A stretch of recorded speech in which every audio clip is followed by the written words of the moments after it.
व रफ़अना लक ज़िक्रक, यहाँ रिफ़अत ज़िक्र का जिक्र है, रिफ़अत ज़िक्र अता की गई।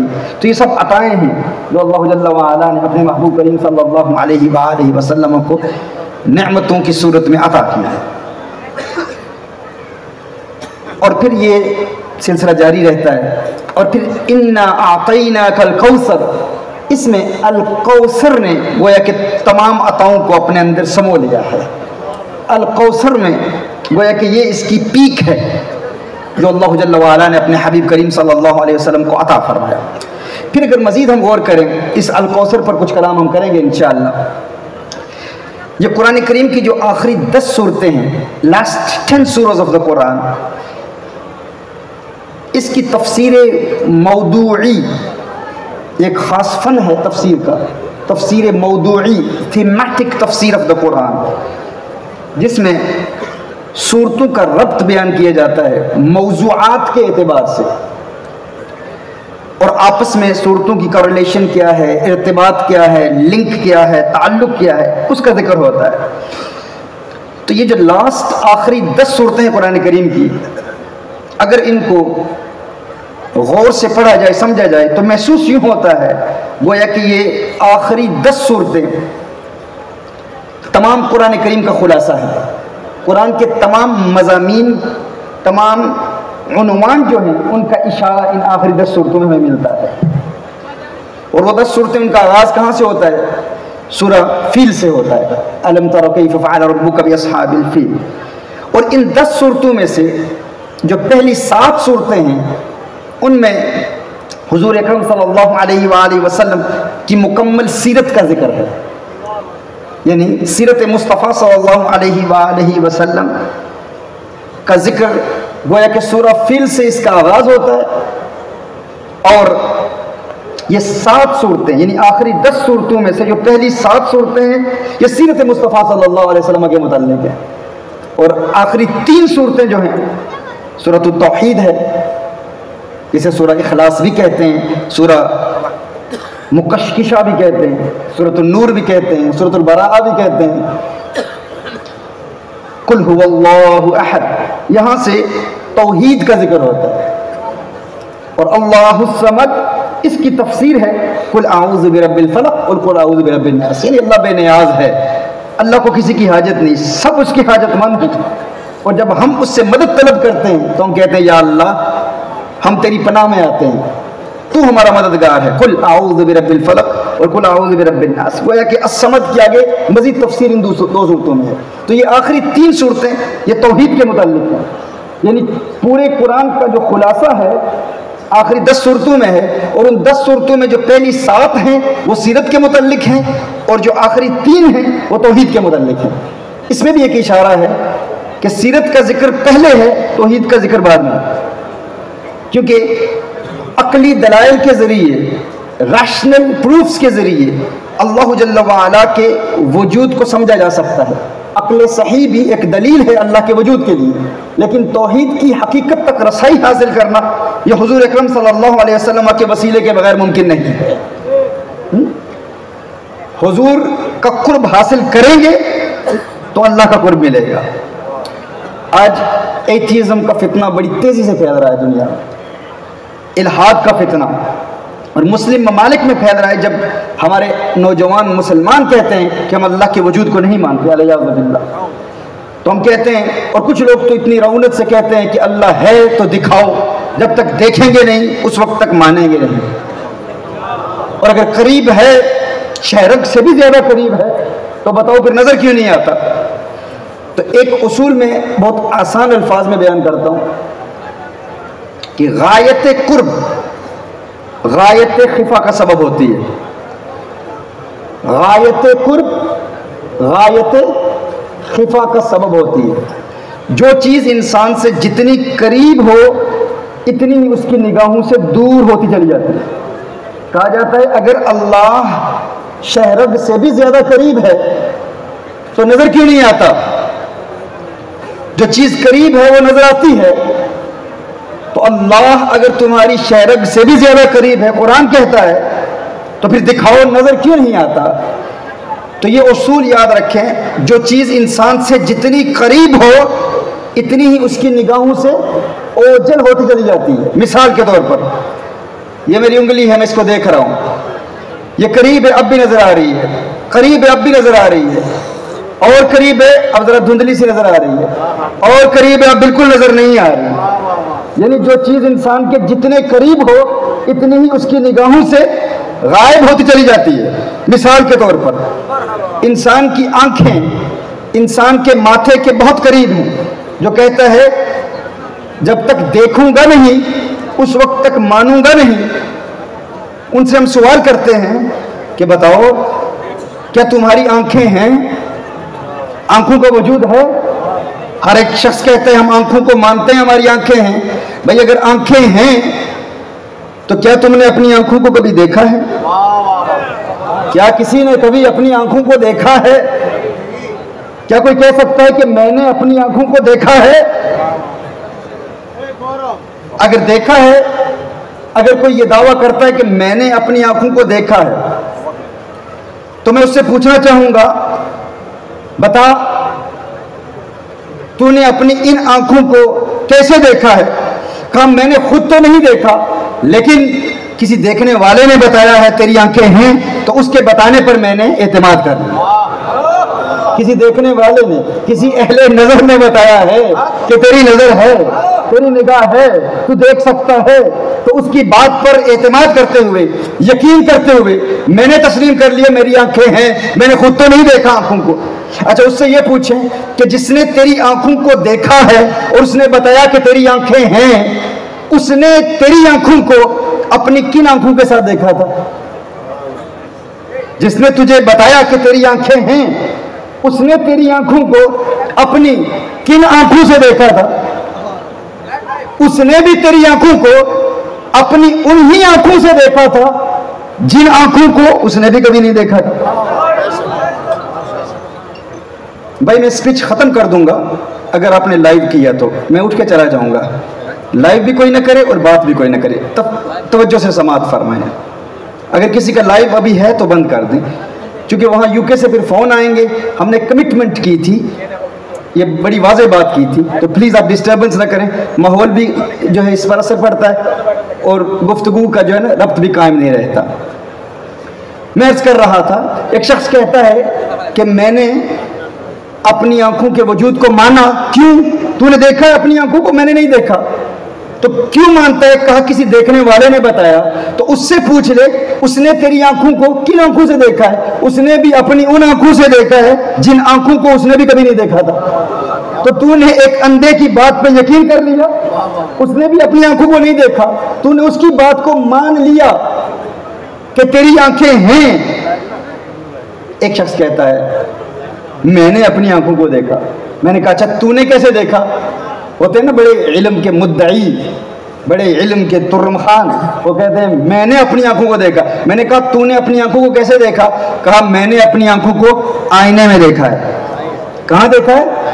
आईने में देखा है। तो मैंने पूछा अच्छा तूने अपनी आंखों को आईने में देखा है, तो बता तूने अपनी आंखों को आईने में अगर देखा है तो आईने में तेरी जो आंखें तूने देखी हैं उन्हें किन आंखों के साथ देखा था? किन आंखों के साथ देखा था? अगर तूने अपनी आंखों को आईने में देखा है तो किन आंखों से देखा है? अगर इन आंखों से देख रहा है तो आईने में क्या देख रहा था? वो आंखें तो यहां हैं, वो आंखें तो यहां हैं। और अगर ये आंखें आईने में चली गई हैं तो फिर किन आंखों से देख रहा था? वो तो आईने में है। पता चला तूने आईने में अपनी आंखों को नहीं देखा, तूने आईने में अपनी आंखों के पर्दों को देखा है, अपनी आंखों की रिफ्लेक्शन को देखा है, अपनी आंखों की झलक को देखा है। आईने में तूने अपनी आंखों को नहीं देखा। तो मैं ये कहने में हक बजानिब हूं कि जो आंखें तेरे जिस्म के करीब हैं, जो आंखें तेरे जिस्म के करीब हैं, उन्हें तू आईने के वसीले के बगैर नहीं देख सकता, तो वो रब जो तेरी जान से करीब है उसे वसीले मुस्तफा के बगैर कैसे देख सकता है?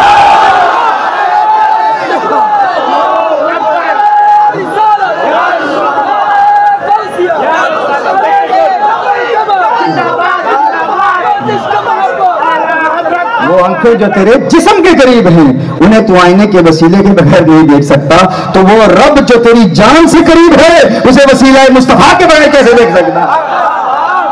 उनका कुर्ब हासिल करना है, रब को जानना है, तो हुजूर की सीरत को पढ़ना होगा। इसीलिए तौहीद से कबल सीरत मुस्तफा सल्लल्लाहु अलैहि वसल्लम का जिक्र है। कैसे है? देखिए, जब भी आप किसी की सीरत लिखते हैं, किसी की सवाने हयात लिखते हैं, किसी की लाइफ स्टोरी लिखते हैं, किसी की बायोग्राफी लिखते हैं, तो उसका आगाज कहां से होता है? Whenever you write someone's biography, where do you begin from? It begins from the birth of the person. The birth of the person. Biography का आगाज कहां से होता है? किसी की सवाने हयात लिखी जाए तो इब्तिदा होती है उसकी पैदाइश से। कुरान करीम की ये आखिरी 10 सूरतें, इनमें जो पहली 7 सूरतें हैं उनमें सीरत मुस्तफ़ा सल्लल्लाहु अलैहि वसल्लम का जिक्र है, और जो 7 हैं उनमें पहली कौन सी है? सूरतुल फील है। और सूरा फील में किस चीज का जिक्र है? वो फील का साल कौन सा साल है? क्या कहा किसी ने? जियो, सलामत रहो, सलामत रहो, माशाअल्लाह। आमुल फील, और आमुल फील ये कौन सा साल है? ये मेरे आका के मिलाद का साल है, मेरे आका की विलादत का साल है। तो सीरत मुस्तफा का जिक्र जिसका आगाज हुआ सूरतुल फील से हुआ, अल्लाह जल्ल व अला महबूब की सीरत बयान कर रहा है, इब्तिदा मिलाद मुस्तफा से हो रही है। मिलाद मुस्तफा सल्लल्लाहु अलैहि वसल्लम से इब्तिदा हो रही है। आमुल फील है, सूरतुल फील है। अब आगे बढ़ें। जब आप किसी की बायोग्राफी लिखते हैं तो उसकी पैदाइश के मुतालिक लिखते हैं। पैदाइश के बाद फिर किसका जिक्र होता है?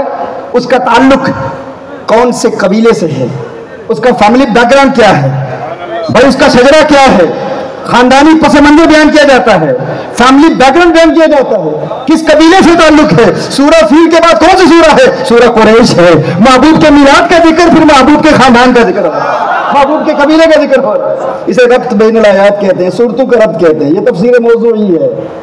अब आगे बढ़ें।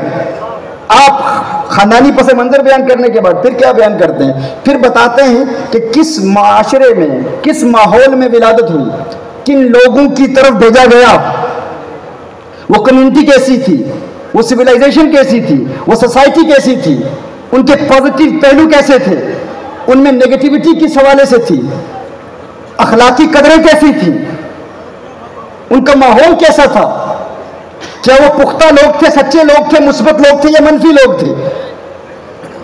तो जिस मुआशरे में भेजा जाए उस मुआशरे के लोगों का जिक्र होता है। तो सूरा कुरैश के बाद कौन सी सूरा है? सूरा माऊन। अरअयतल्लज़ी युकज़्ज़िबु बिद्दीन फ़ज़ालिकल्लज़ी यदउल यतीम वला यहद्दु अला तआमिल मिस्कीन फ़वैलुल लिलमुसल्लीन अल्लज़ीना हुम अन सलातिहिम साहून अल्लज़ीना हुम युराऊन व यमनऊनल माऊन। यहाँ पर उनका जिक्र किया गया कि कैसे लोग थे जिनमें हुजूर अकरम सल्लल्लाहु अलैहि वसल्लम को भेजा गया। तकज़ीब दीन करते थे, आखिरत का इनकार करते थे, और फिर ऐसे लोग थे, ऐसे रौनत और तकब्बुर से भरे हुए लोग कि गरीबों की खुद मदद करना तो खुदा, किसी की हौसला अफजाई भी नहीं करते थे कि गरीबों की मदद करो। यतीमों को दुत्कारने वाले लोग थे, और फिर नमाज का कोई तसव्वुर था उनके यहाँ, लेकिन फिर भी गाफिल थे, और फिर रियाकारी किया करते थे। अल्लज़ीना हुम युराऊन व यमनऊनल माऊन। और छोटी छोटी चीजें भी लोगों को नहीं देते थे, छोटी छोटी चीजों से भी रोकते थे। तो यहाँ पर उनके अखलाकियात को बयान किया गया है कि किस किस्म की अखलाकी पस्ती में मुब्तला थे वो लोग। अब ये हुजूर की सीरत बयान हो रही है। फिर उसके बाद बयान किया जाता है जिसके मुताल्लिक आप लिख रहे हैं, जिसकी बायोग्राफी आप लिख रहे हैं, फिर उसकी शानें बयान की जाती है। वो खुद किन शानों का मालिक था, उसका मकाम क्या था, उसका मर्तबा क्या था। अल्लाह जल्ल व अला ने आगाज कहां से किया? मिलाद मुस्तफ़ा सल्लल्लाहु अलैहि वसल्लम से। फिर हुजूर अकरम सल्लल्लाहु अलैहि वसल्लम के कबीले का जिक्र, हुजूर अकरम सल्लल्लाहु अलैहि वसल्लम की फैमिली बैकग्राउंड का जिक्र, और फिर उसके बाद अल्लाह जल्ल व अला जिक्र फरमाता है उन लोगों के मुताल्लिक जिनकी तरफ हुजूर को भेजा गया। और फिर उसके बाद शान मुस्तफ़ा आती है। सूरह माऊन के फौरन बाद कौन सी सूरह है? इन्ना आतैनाकल कौसर। महबूब हमने आपको अल कौसर अता किया। फसल्लि लिरब्बिका वन्हर। महबूब हर खैर का कुल अता फरमा दिया, किसी खैर का बाज नहीं अता फरमा। इमाम मुजाहिद की तफसीर की रोशनी में अल कौसर का मतलब क्या है? ऐ अल खैर कुल्लहु। इस पर मैं आता हूँ, वापस इस पर बात होगी। और फिर फरमाया फसल्ली लिरब्बिका वन्हर, महबूब ये ना देखो कि तुमसे लिया क्या है, ये देखो तुम्हें दिया क्या है। छोटे बेटे का इंतकाल हो गया है, अबू लहब खुशियां मना रहा है, जश्न मना रहा है, लेकिन महबूब परेशान होने की जरूरत नहीं है। ये ना देखो लिया क्या गया है, ये देखो अता किया गया है। यह पॉजिटिविटी का मैसेज है कि अगर जिंदगी में परेशान हूं, कोई सदमा पहुंचे, परेशान नहीं होना। ये न देखो कि किन नेमतों से महरूम हुआ हूं, ये देखो कि मेरे पास कौन कौन सी नेमतें मौजूद हैं। यह सूरह कौसर का एक प्रैक्टिकल मैसेज है। कुरान करीम हमारी फ़कत अकायद के हवाले से रहनुमाई नहीं करता, फ़कत फ़िक़्ह के हवाले से रहनुमाई नहीं करता, हमारे मिजाज की भी रहनुमाई करता है, इमोशनली भी हमारी रहनुमाई करता है कि अपनी ज़िंदगी में पॉजिटिविटी कैसे पैदा की जाए।